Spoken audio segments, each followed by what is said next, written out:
Welcome back estate के series में।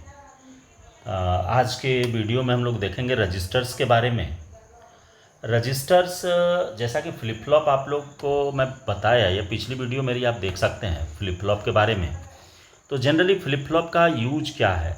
तो फ्लिप फ्लॉप सिर्फ और सिर्फ वैल्यू को प्रिजर्व करने के लिए बनाया गया था। यानी स्टार्टिंग स्टेज जो लिचेस से बताया था मैं, तो उसमें मैं एक ही चीज़ आपको बताया कि ये किस तरीके से प्रिजर्व करेगा, यानी कि कैसे वो स्टोर करेगा सिंगल बीट को, और इसी के लिए पूरे फ्लिप फ्लॉप्स को बनाया गया था। तो नॉर्मली जब रजिस्टर की बात होगी तो रजिस्टर क्या है? एक मेमोरी लोकेशन है जो कि जो वैल्यू इनपुट किया गया उस वैल्यू को होल्ड करने के लिए टेम्पररी इसको यूज किया जाता है। तो जैसा कि मैंने उसका डिफिनेशन आपको लिख रखा था कि a register is a group of flip flops suitable for storing binary information. ये किस काम के लिए है? तो बाइनरी इन्फॉर्मेशन को स्टोर करने के लिए इसको बनाया गया था कि each flip flop is a binary cell capable of storing one bit of information. एक बीट के इंफॉर्मेशन को, एक फ्लिप फ्लॉप एक बीट के किसी भी इंफॉर्मेशन को स्टोर करने के लिए इसको फॉर्म किया गया था, बनाया गया। ठीक है। N bit register has a group of N flip flops. यदि मान लीजिए आपको एन बीट डेटा को स्टोर करना है या एन नंबर ऑफ एलिमेंट्स को स्टोर करना है, तो उस केस में आपको ये दिमाग में रखना होगा कि हमको N number of flip flops की आवश्यकता पड़ेगी, यानी कि each bit one flip flop. The register is mainly used for storing and shifting binary data. ये किस काम में होगा यूज? तो एक हो गया कि स्टोर करने के लिए, और स्टोरेज के साथ साथ शिफ्ट करने के लिए। शिफ्ट क्यों करना होगा? तो जैसे कि आप बाइनरी अर्थमेटिक को देखिएगा तो नॉर्मली हम लोगों को डेटा को आइदर लेफ्ट शिफ्ट का ऑपरेशन परफॉर्म कराना होता है या राइट शिफ्ट का। जैसे आगे आप जब देखेंगे, यदि ऑर्गेनाइजेशन की तरफ चलेंगे, कंप्यूटर ऑर्गेनाइजेशन की तरफ, तो वहाँ पर आपको दो ऑपरेशन मिलेगा कि मल्टीप्लिकेशन और डिवीजन का। तो मल्टीप्लिकेशन और डिवीजन में हमें शिफ्टिंग ऑपरेशन को यूज करना होता है कि रजिस्टर डेटा को स्टोर करेगा, आइदर वो लेफ्ट साइड शिफ्ट करेगा या राइट साइड शिफ्ट करेगा। तो वो कैसे करेगा ये तो देखेंगे बाद में, लेकिन ये दिमाग में आपको रखनी है कि दो काम के लिए रजिस्टर को बनाया गया। एक हो गया कि डेटा को स्टोर करने के लिए, और दूसरा हो गया कि उसके शिफ्टिंग के लिए। यानी कि मैंने दोनों देखिए यहाँ पर मेंशन कर दिया, for storing and shifting a binary data. Store करने के लिए और बाइनरी डेटा को शिफ्ट करने के लिए इसका यूज किया गया था। Entered into it from an external sources, जो बाहरी तरीके से, जैसे मान लो एक्सटर्नल सोर्सेज में बहुत सारा आता है। एक्सटर्नल सोर्सेज में आपका कीबोर्ड भी आ जाएगा, किसी फाइल से डेटा ले रहे हैं, किसी ड्राइव से डेटा उठा रहे हैं, तो ये सारा चीज़ आपका एक्सटर्नल सोर्सेज में आता है। इनसे जैसे हम स्टोर करेंगे तो आइदर वो डेटा स्टोर होगा या फिर ऑपरेशन परफॉर्म करेंगे तो वो डेटा शिफ्ट करेगा एक जगह से दूसरे जगह। The register is a type of sequential circuit. Register क्या है कि एक सिक्वेंशियल सर्किट है। इसलिए मैं मेंशन किया क्योंकि आगे चल कर के जब आप काउंटर देखेंगे तो काउंटर भी, हालांकि रजिस्टर से पहले आपको थोड़ा मोड़ा उसके बारे में आइडिया होना चाहिए कि काउंटर क्या है, क्योंकि रजिस्टर में हमको काउंटिंग की आवश्यकता पड़ेगी, वहाँ पर काउंटर का यूज करेंगे। तो मैंने पहले रजिस्टर स्टार्ट किया है, तो रजिस्टर मैं कंप्लीट बता लूँगा, देन काउंटर की तरफ मूव करूँगा। And important building block used in digital systems like. अब कहाँ कहाँ इसका यूजेस है, यूजेस जानना बहुत ज़रूरी होता है। देखिए आपको होता क्या है ना कि जैसे ही आप एग्ज़ाम देंगे तो एग्जामिनेशन में क्या करता है कि बहुत सारे जगह पर आपको जो, ये तो सारा मल्टीपल चॉइस क्वेश्चंस होते हैं, तो उस केस में आपको ये क्या करेगा कि यूजेस से ही उठा करके क्वेश्चन पूछ देगा कि बताइए कि रजिस्टर कहाँ यूज होता है। उसमें से एक डिवाइस ऐसा देगा या एक ऐसा आपको डिजिटल सिस्टम प्रोवाइड करेगा जहाँ की यूज होगा रजिस्टर, और ऐसा 3 दे देगा ऑप्शन जहाँ की रजिस्टर यूज नहीं होता है। तो ऑलमोस्ट एग्जाम्पल्स आपको हर हमेशा दिमाग में रखने होंगे। तो तो जैसे कहाँ कहाँ यूज होगा, तो मल्टीप्लायर्स,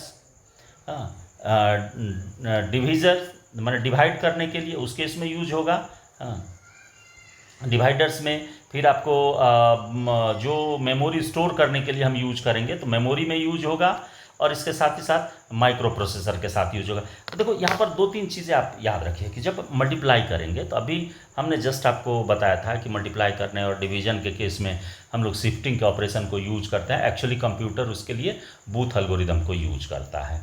तो वो चूँकि अब नाम तो आपको मैं बता दिया, लेकिन इस बूथ एल्गोरिदम के ऑपरेशंस को जब देखेंगे तो उसका स्टेप बहुत इजी स्टेप है, लेकिन हम लोग यूज करते हैं। लेकिन चूंकि वो उस सर्किट के टच में हम नहीं हैं कि उसकी सर्किट कैसे डिजाइंड है, तो इसलिए हम लोग को उतना दिमाग में या आइडिया उसका नहीं बन पाता। शिफ्ट करना नेसेसरी हो जाता है वहाँ पर।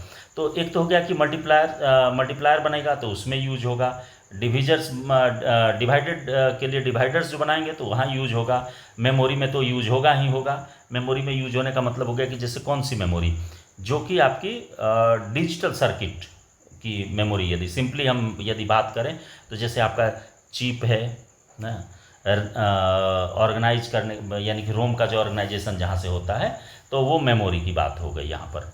इसके बाद माइक्रो प्रोसेसर है, तो माइक्रो प्रोसेसर में जैसा कि आप जान ही रहे हैं कि कंप्यूटर के मेमोरी में डेटा रहेगा तब ना ऑपरेशन करेगा, तो उसको टेम्पोरली होल्ड करने के लिए जो रजिस्टर्स यूज किया जाता है, यानी कि माइक्रो प्रोसेसर के अंदर ये रहता है, तो माइक्रो प्रोसेसर में तो इन सारे जगहों पर यूज किया जाता है किसको, रजिस्टर्स को। In simple registers constructed by using D flip flop, जैसे नॉर्मल एकदम जो सबसे साधारण रजिस्टर है उसको हम डी फ्लिप फ्लॉप से रिप्रेजेंट करते हैं। तो देखिए विदाउट एनी, और कोई भी एक्सटर्नल गेट्स यूज नहीं करेंगे, without any external gates is.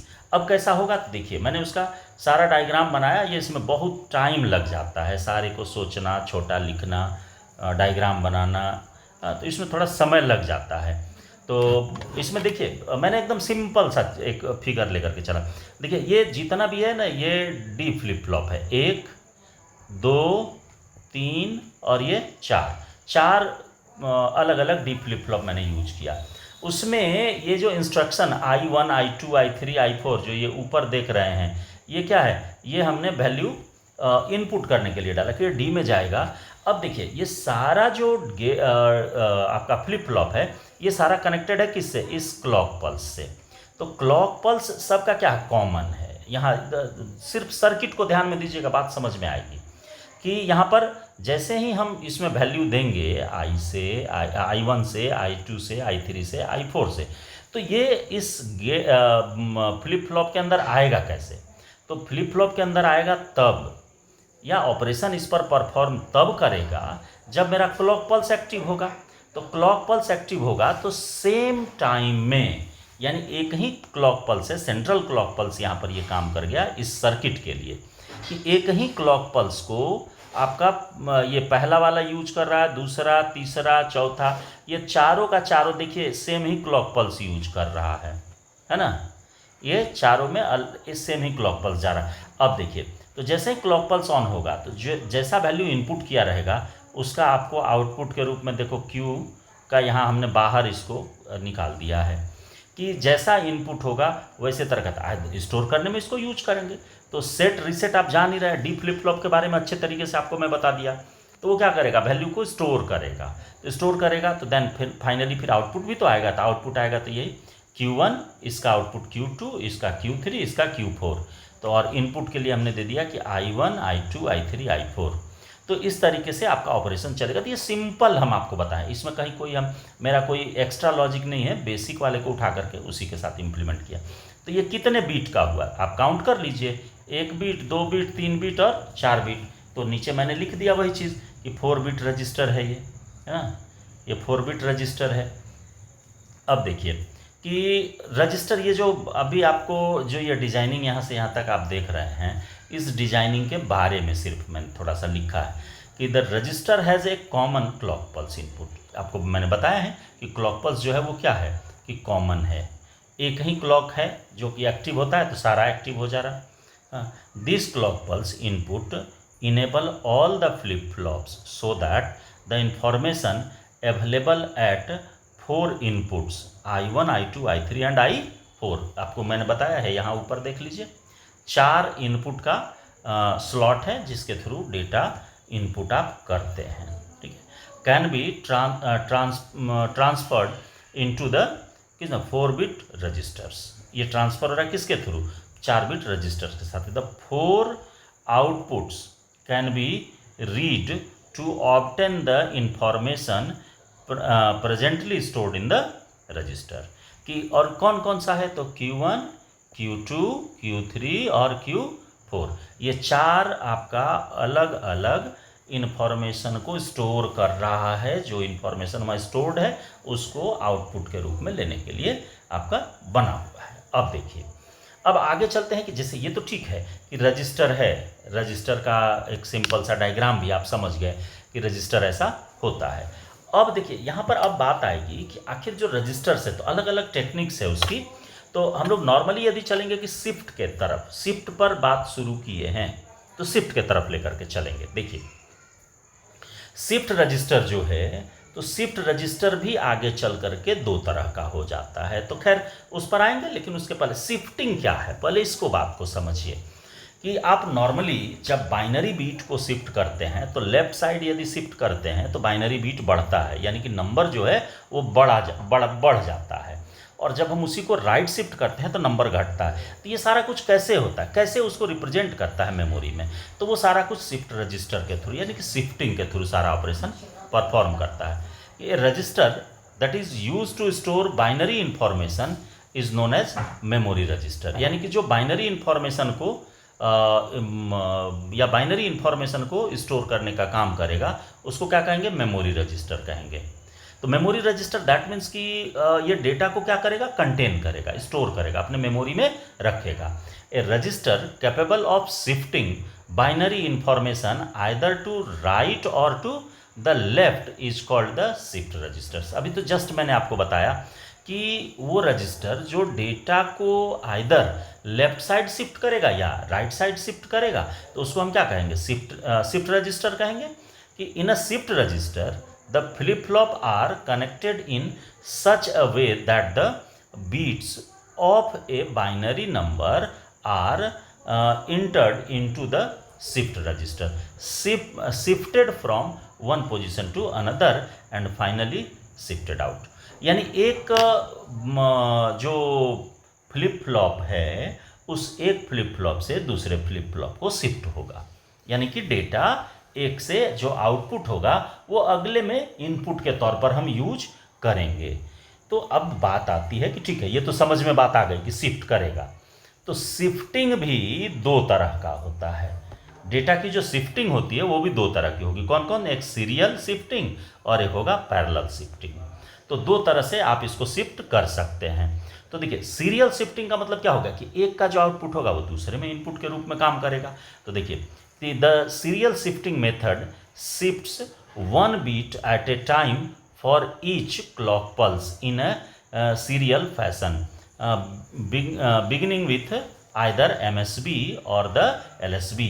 MSB यानी कि मोस्ट सिग्निफिकेंट बिट या LSB least significant bit, shifted either वो लेफ्ट शिफ्ट होगा या राइट शिफ्ट होगा, इसीलिए MSB और LSB मैंने दे करके छोड़ दिया।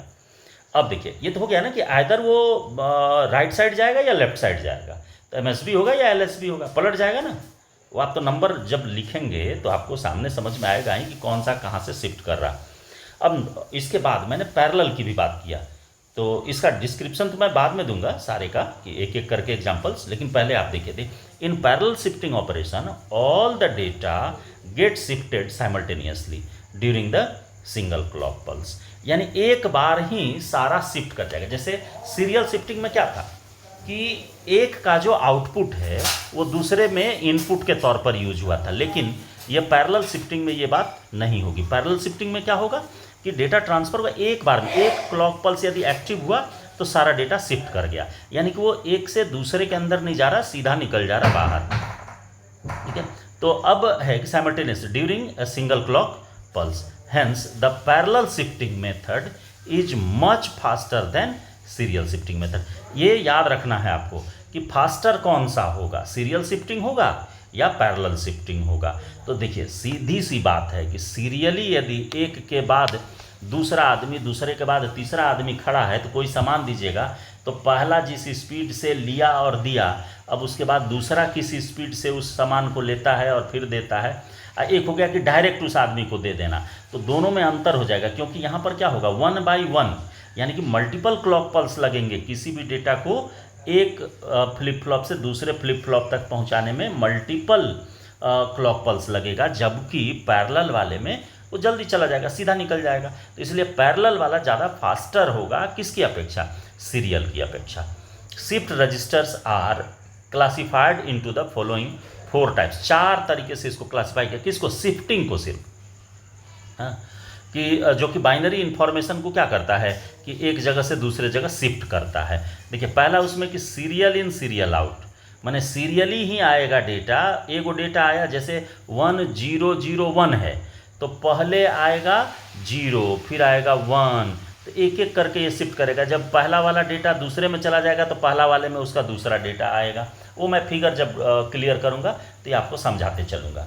दूसरा हो जाएगा आपका कि सीरियल इन पैरेलल आउट, माने सीरियली हम डेटा डालें लेकिन आउटपुट जो है वो पैरेलल आए। दूसरा है कि parallel in serial out, just इसी का अपोजिट हो गया।